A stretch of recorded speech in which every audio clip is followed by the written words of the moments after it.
How's it going, everybody? Too Spooky here. In today's video, we're going to be talking about the mysterious rings that were worn by the Akatsuki members, mainly because they seemed to play a very crucial role in the Akatsuki's original plans, but they were later cast aside and really never mentioned again. In fact, their actual purpose was never completely explained. So today, we're going to be going over everything we do know about the rings and what their true purpose was, or could have been. We'll also be going over each of the rings individually in terms of their appearance and who wore said ring. Without further ado, let's begin. The exact origin of the rings are unknown, but as far as we know, they were given to each member of the Akatsuki while Nagato was leading the organization. The rings indicate that the individual wearing it is a member of the Akatsuki, of course, but they also grant each member a specific role depending on the ring they were given, as each ring has a unique appearance and slightly different purpose. We'll go over each ring individually in a little bit here, but there are 10 different rings in total, and each one is supposed to be worn on a different specific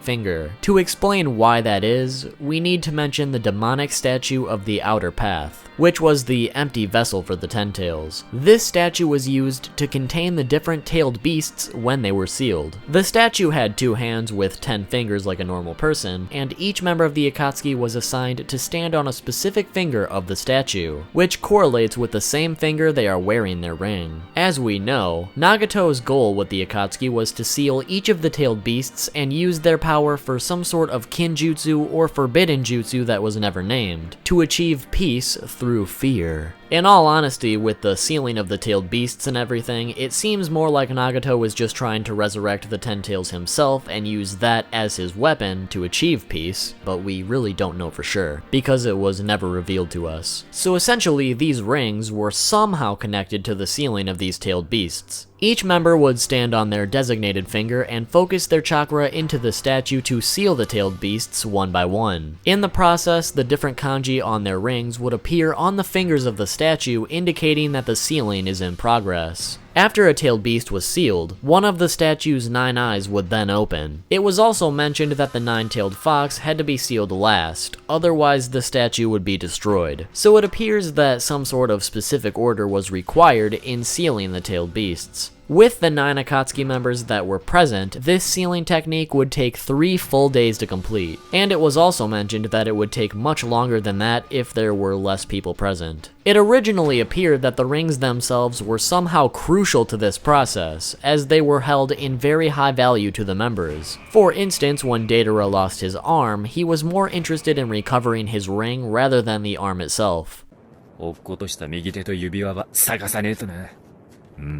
These rings are also apparently irreplaceable, because after Orochimaru left the Akatsuki, he took his ring with him. Due to Orochimaru taking the ring, he was never able to be replaced in the organization, because for some reason without the ring, it was apparently impossible for a 10th member to join. This was shown to be the case when Tobito specifically sought out Sasori's ring after Sasori's death so he could officially join the Akatsuki. With this in mind, it's also interesting to note that Orochimaru was technically still a member of the Akatsuki, because he still held ownership of the ring. And this was even hinted at by Nagato when reporting on Orochimaru's supposed death. Despite these rings seeming so important and crucial to the way the Akatsuki operates, after Obito killed Konan, he changes outfits and is never seen wearing the ring again, meaning that it likely had no value to him even though he still had yet to seal the 9 tails, meaning that the rings were likely not needed for sealing in the first place. Either that, or they were just forgotten about. So it appeared that the rings were only crucial in Nagato's operations and not Obito's. At this point in the story, 7 of the 9 tailed beasts were already sealed, so as far as how Obito planned on sealing the other tailed beasts without these rings was never really explained. If the rings were even needed for this sealing in the first place, of course. We then later saw that for incomplete tailed beast sealing, all you need is something containing chakra of the tailed beast. And this process apparently takes significantly less time and effort, as the demonic statue was just able to eat 2 containers that contained the Gold and Silver brothers who had 9 tails chakra. So something that originally took 9 people 3 whole days to do was able to be accomplished with just the statue eating the jars whole.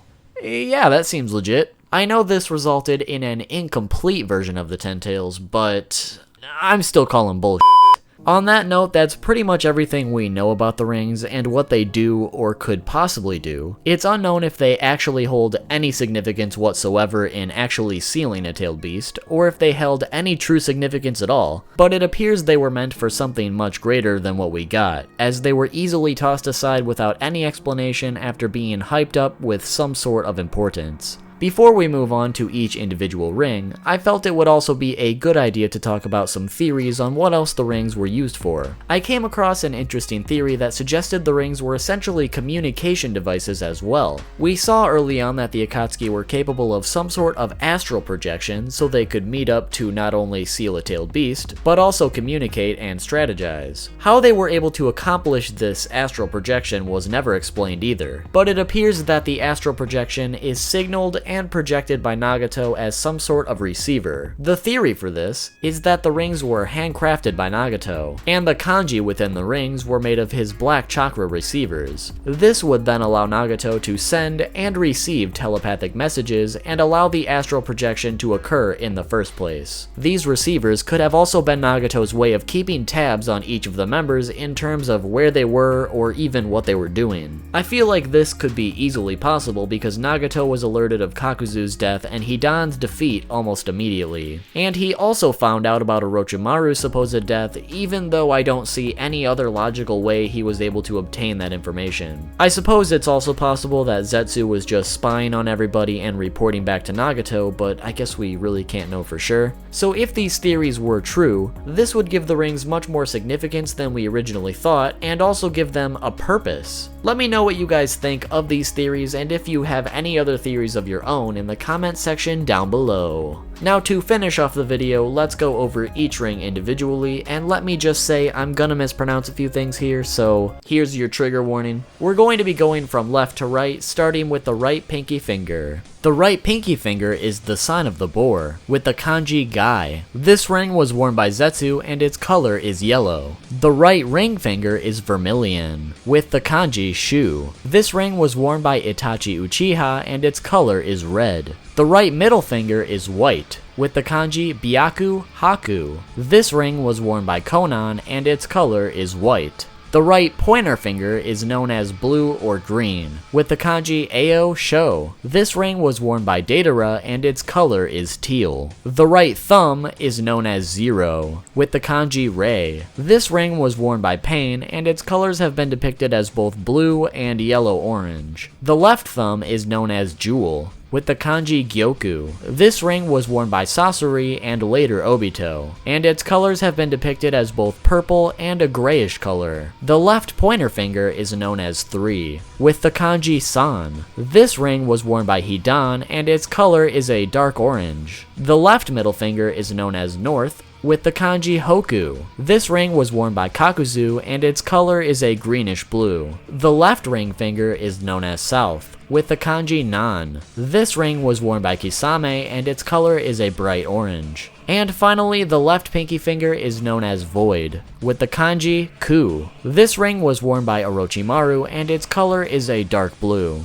But that does it for each of the Akatsuki rings and what their possible significance was. Hopefully you guys enjoyed the video and hopefully you learned something new. If you did, make sure to drop a like. Also be sure to subscribe and hit that notification bell to be notified about future videos, since YouTube sub boxes are complete trash right now. And while you're at it, be sure to comment below what you want me to talk about next. Also be sure to leave a like on others' ideas in the comments that you really want to see. That way I know what you guys are truly interested in. Also be sure to drop a follow on Twitter at 2spookytube. That way you can keep up with upcoming videos and anything else that's going on with the channel. And while you're at it, make sure to follow me on Twitch as well, because we've actually got a new streaming schedule. Every Monday and Thursday there will 100% be a stream. You can find a link to my Twitch down below and I hope to see you there.